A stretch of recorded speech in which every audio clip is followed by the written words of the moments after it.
Danas smo ovde se okupili sa umetnicama iz inostranstva. Ovde imamo iz našeg regiona dve jako interesantne gošće i umetnice. Znači, sa nama je Ivana Samandova iz Severne Makedonije, zatim Nataša Petrašević-Žole iz Republike Srpske iz Banja Luke nam stiže i Linda Vilka, ona nam dolazi iz Litvanije.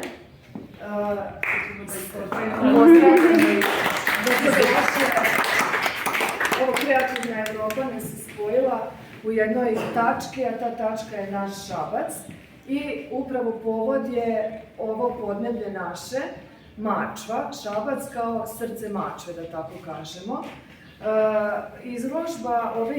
Naziv ove interesantne izložbe je Niti tišine i ona predstavlja zapravo jednu sublimaciju kulturnog nasleđa ovog kraja, ali ispod te na oko čitljive priče folklora i našeg nasleđa ovog ovde mačvanskog, krije se jedna tiha, nečujna priča koju nikada do sada nismo čuli, a to je priča koju nam nečujnim glasom zapravo pričaju žene. Taj glas nije verbalizovan, to nije ni vrisak, ni jauk, on nije u knjizi, nego su to tanke niti vrednih ruku, koje su zapravo sve ono što jeste u naslagama dubokim ovog našeg kraja i što i arhetipski vučemo odavde, zapravo u rukama. Jer uloga nekakva rodna žene je upravo najviše do sada bila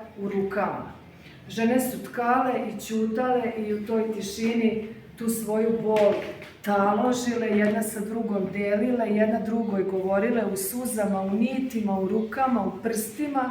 I sve to što danas vidite tu su u stvari te niti tišine, a to su niti duše naših žena, naše Mačve. Evo, na svim ovim radovima imamo i nekakve poruke koje nas podsjećaju da mi nismo samo nečujne niti i rad i kuhinja i da ima nešto više od toga.